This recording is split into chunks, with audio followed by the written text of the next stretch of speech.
Louisiana Beer Reviews Live Oak Hefeweizen. This company was started in Austin, Texas in 1997. And I've never had any of their beers, but this was given to me by Dustin. Thank you, Dustin. He gave me 3 great beers. The Bantam Double IPA, the Sip of Sunshine Double IPA, and this one. 5.3% alcohol, 10 bitterness units, made in the shade, it says. Traditional beer making method. So they said they use a Central European style. I think a lot of krausening. So Bavarian style wheat ale. Right. Okay, it's got the born on date, guys. Let's see the date. Okay, so going on 5 months old, but it'll be all right. All right. So gets a 96 on Beer Advocate. World class. 77 on Untappd. That's high for Untappd. I don't know about video reviews. I forgot to check that, but they're probably, if this company's been around since 97, there's probably some video reviews for it. So let's check it out. Looks very light coming out the can.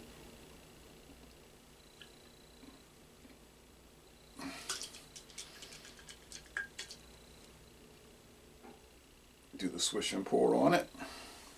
Nice looking can, white, yellow, and black. Not the thickest head of foam, to tell you the truth. Usually they be trying to overflow, so that's kind of curious. Medium white head. The appearance is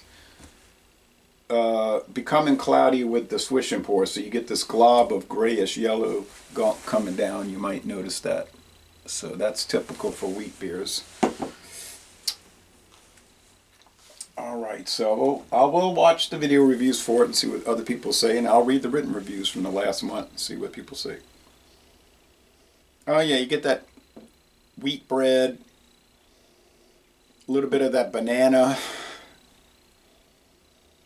and clove coming from the yeast. They don't add banana and clove, but Hefeweizen means a wheat beer with hefe, with yeast, a yeasty wheat beer. It's unfiltered, so that's where you get that gunk from. My friend David says he hates them because even though he likes the taste, it kind of messes with his insides and gives him a digestive upset. So some people are sensitive to that, you know. It doesn't bother me, but I understand it bothers other people. Okay, taste time. Cheers.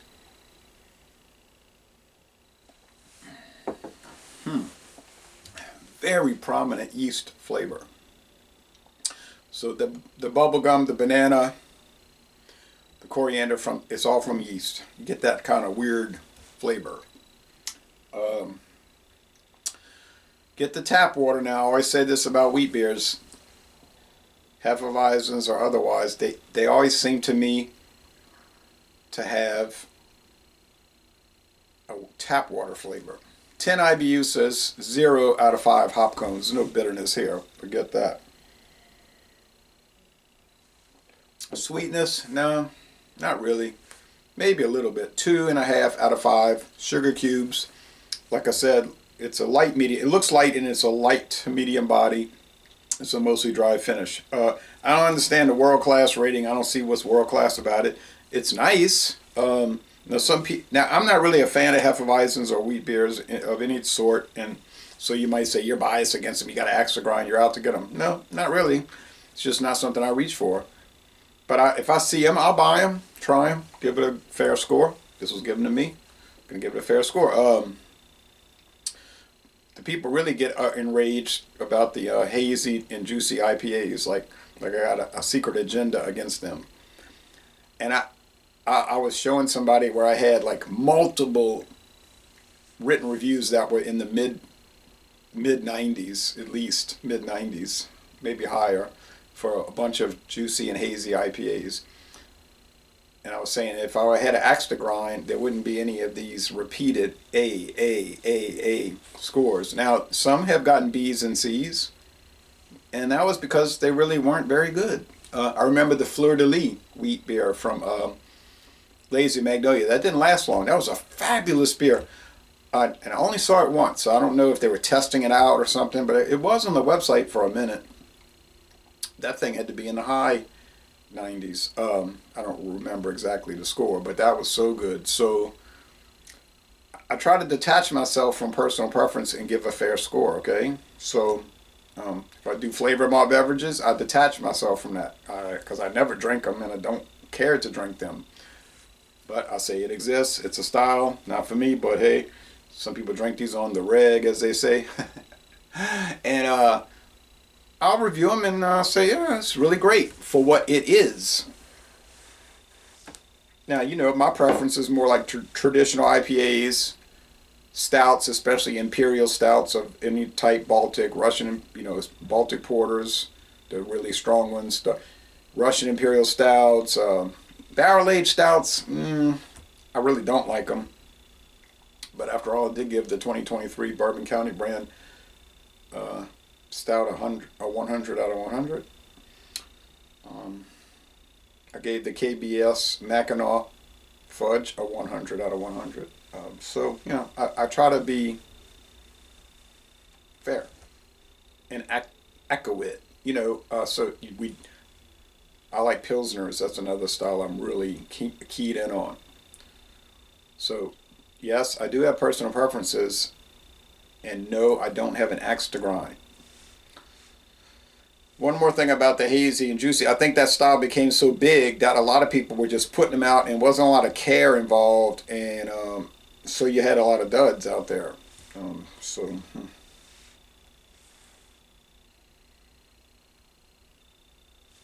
I had a lot of people running behind that style. They're my brewers. This one is really nice. It has a lemony note as well. It is sort of flat in a way. Like you can see that. Usually they're just very active. This one is sort of limpid and it might have something to do with the age, but really it's not even 5 months old. It's not that old of a product. If it was a year out of date, yeah, I could see that could be an issue, or even 9-10 months out of date. Not out of date, old, because there is no Best By date on this. Maybe it's a year. Could go till September of this year, but that's what I meant to say. But I've had some beers that were 2 years out of date and were fabulous. Typically, that is not the case. Beer is made to be drunk fresh, generally. So I don't know. It's kind of strange in that respect. The flavor's nice. So I'm having a little trouble with this. I definitely don't see what they're talking about world class. If I had it super fresh, if I had it on draft at the brewery in Austin, yeah, I might be saying that. Of course, if I went to a brewery, a brew pub, probably the last thing I'd be ordering would be a wheat beer or a flavored beer.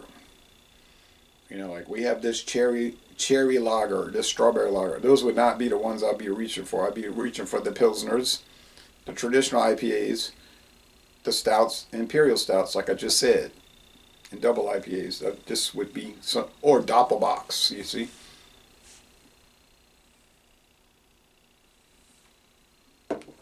But it's nice. I'm going to go 89 out of 100. 8.9 out of 10. A B+. A very good beer, but I'm not sure about excellent. But I am. That's what I can do with it. So I did put it in a traditional German Weizen Stark beer glass. The Aventinus, the great Aventinus, which I unfortunately don't see too much these days. But I know Dornax deals with a lot of German beers, so they have it. Yeah. Yeah, so Laissez Les Bon Temps Relais, a very good beer, and I'm going to end this review by saying thank you again, Dustin. If you ever want to do a video review with me, let me know. But probably be hard scheduling that with us probably not having the same time off, but you never know. But and y'all go to Austin, Texas, and take a brewery tour, a Live Oak brewery tour.